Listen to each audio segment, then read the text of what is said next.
Magandang araw sa inyo lahat. Ito mabilisang video lang to. Ito yung ginagawa natin ngayon na Escopeta CO2. Ito, inutul natin yung tubo niya, yung kanyang tank. Nagtira lang tayo ng 2 inches para sa kanyang, yan, 2 inches yung matitira. Plenum na matitira. So at least 2 inches na plenum is enough. Hindi lang naman yon kasi meron pang takip yung kanyang spring ng firing pin, may takip pa yon, so medyo madadagdagan pa ng konti. Kailangan po kasi talaga may plenum ang isang air gun, lalo na kung i-convert to sa PCP. So ayan yung kanyang offset, diretso naman siya. At saka walang kakalog-kalog yan, talagang diretso yung. So dito, ang inilagay natin, gunutin muna natin to at una natin ilalagay dito. Yung tank natin is 0.5, maximum of 1,200. Yan. So ilagay muna natin. So ayun, ano na po yan, hakam na mapapansin nyo, may tiplong pang konti doon sa o-ring para sure tayo mas mahakap siya. Ramdam naman na siya. Sa baba yung kanyang quick fill. So saka natin yan ilagay dyan. Wala naman tayong gagamitan ng tools maliban dito lang sa ilalim na bolt, yung Allen bolt. Unahin natin ilagay yung pin. Dapat po ay sakto rin yung butas. Yan.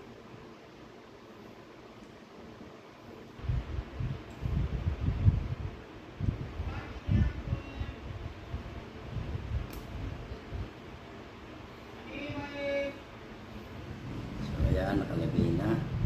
Tapos itong yung ating bolt, meron tayo mas maiksi nito. Naiwan ko lang doon sa shop, doon ko rin naman to ipa-final. Lalagyan na rin ng hangin for leak test, kaya pinakita ko lang sa inyo para may idea kayo. Tsaka yung may-ari nito, araw-araw tayong hinihinga ng update. So ayan na siya, tuwid naman. Ayan. Ayan, makikita nyo, tuwid naman siya.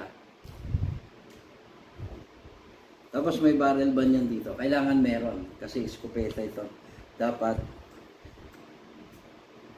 Tapos yung kanyang kanyang barrel band, ayan. Kita nyo napapasok, pero pupukpukin na natin siya ng rubber mallet mamaya para higpit. Di na kasi natin tutornilyuhan. Ayan, kung makikita nyo, straight naman siya. Pati yung clearance ng barrel. Ayan, pati clearance ng barrel. So ayan yung update ngayon. Mamaya, hahanginan na natin to para ma-leak test natin. Hopefully, ito naman mga gawa na ganito is walang, subok na natin to. Wala naman siyang nagiging problema sa leak. Kasi simple lang naman. Ito lang yung may o-ring dito, tsaka itong puno. Itong puno naman, sakto talaga siya. Nung pagkagawa natin. Pit na pit siya. Kung makikita nyo, lapat na lapat siya. Lapat na lapat din siya dito. At sa ilalim. Then yung sa ibabaw, ganun din. Kasi straight naman siya. Kahit hindi pa nakalagay yung barrel band, yan makikita nyo. Saktong-sakto, tuwid na tuwid yung alignment niya.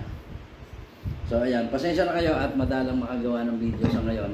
Ito nga, at ang ginamit natin is cellphone kasi yung GoPro natin is naka-charge. Importante lang naman dito.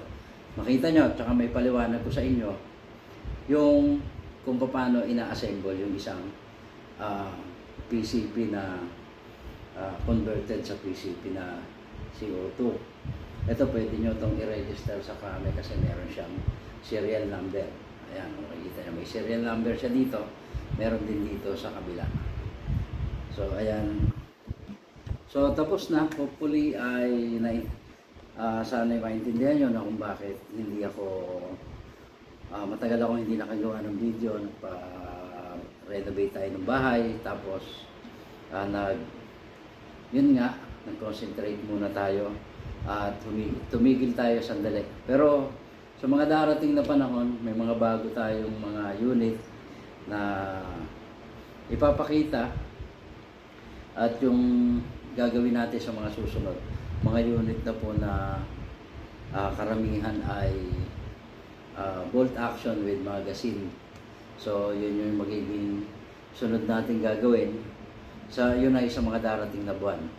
Hindi pa itong month na to, at maaaring bagong matapos yung susunod na buwan, yun po yung pinaghahandaan ko para yun na, tuloy-tuloy na po tayo doon, at dire-diretso rin tayo sa vlogging. Sana supportahan yung FB natin, FB page natin, yung FB account natin, para po lalo tayong makatulong yung sa ibang mga kababayan natin na nangangailangan ng mga kapwa natin erganer din na nangangailangan ng tulong sa kanilang mga ergan.